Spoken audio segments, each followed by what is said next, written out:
নমস্কার বন্ধুরা, অনিফার্স world YouTube চ্যানেলে আপনাদেরকে স্বাগত। দেখুন, আমাদের রাজ্যে স্বাস্থ্যসাথী বেশ ভালো মাত্রাতেই চলছিল, কিন্তু সেটা বাদ দিয়ে চালু হতে চলেছে আয়ুষ্মান ভারত কার্ড বা প্রধানমন্ত্রী জন আরোগ্য যোজনা কার্ড। এই কার্ডের সুবিধা কারা পাবেন আর কারা পাবেন না, সেটা নিয়ে কিন্তু নানা আলোচনা চলছে। আমি আলোচনা করব কারা এই কার্ডের সুবিধা পাবেন না। তাহলেই বুঝতে পারবেন যে কারা এই কার্ডের সুবিধা পাবেন।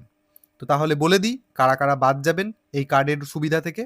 ১ নম্বর হচ্ছে যাদের বাড়িতে ইঞ্জিন চালিত ২ চাকা অথবা ৩ চাকা বা ৪ চাকা গাড়ি আছে বা গাড়ির মালিক যারা, তারা এই সুবিধা পাবেন না।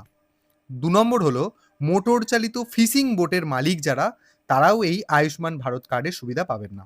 ৩ নম্বর যন্ত্রচালিত কৃষি যন্ত্র যাদের বাড়িতে আছে বা যিনি মালিক মানে ট্রাক্টর, হারভেস্টার ইত্যাদি, তারাও কিন্তু এই আয়ুষ্মান কার্ডের সুবিধা পাবেন না।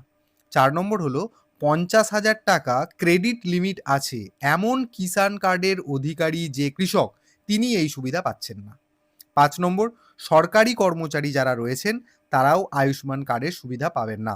৬ নম্বর সরকার নিয়ন্ত্রিত অকৃষি সংস্থার কর্মী হলে তারাও এই সুবিধা পাবেন না। ৭ নম্বর মাসিক ১০,০০০ টাকার বেশি যদি আপনার আয় হয়, তাহলে আপনিও কিন্তু আয়ুষ্মান ভারত কার্ডের সুবিধা পাবেন না। ৮ নম্বর যদি আপনার বাড়িতে ফ্রিজ অথবা ল্যান্ডলাইন থাকে বা দুটোই থেকে থাকে, তাহলে সেক্ষেত্রেও কিন্তু আপনি এই সুবিধা থেকে বঞ্চিত হবেন।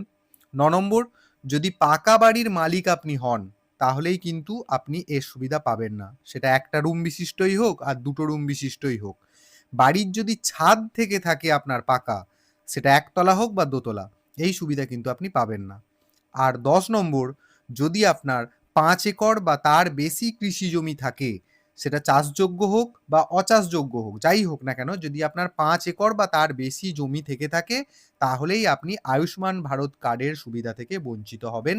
অর্থাৎ ৫,০০,০০০ টাকার যে ফ্রি চিকিৎসা, তার থেকে সম্পূর্ণরূপে আপনি বঞ্চিত হবেন। তো এই জিনিসগুলো মাথায় রাখলে যারা এই ক্যাটেগরিভুক্ত, আমি টোটাল ১০টা পয়েন্ট বললাম, এই ক্যাটেগরিভুক্ত যারা হচ্ছেন বা এর মধ্যে থেকে যেকোনো একটা হচ্ছেন, তারাই কিন্তু আয়ুষ্মান ভারতের কার্ডের সুবিধা থেকে বঞ্চিত হতে চলেছেন। তো অনেক বন্ধুই আমাকে কমেন্ট করে জানতে চাইছেন যে আয়ুষ্মান ভারত কার্ডের অনলাইন আবেদন তারা কিভাবে করবেন। আপনাদেরকে জাস্ট বলব একটু অপেক্ষা করুন। সরকারি নোটিশ আসতে আর একটু দেরি আছে। সঠিক নোটিশ না পাওয়া পর্যন্ত এই আবেদন আপনাদেরকে যদি আমি দেখিয়ে দিই, তাহলে সেই অন্ধকারে ঢিল ছোঁড়ার মতো হবে। অতএব সেই জিনিসটার দরকার নেই। আপনারা চ্যানেলটা ফলো রাখুন। নিশ্চয়ই সেই আপডেট আমি আপনাদেরকে দিয়ে দেব।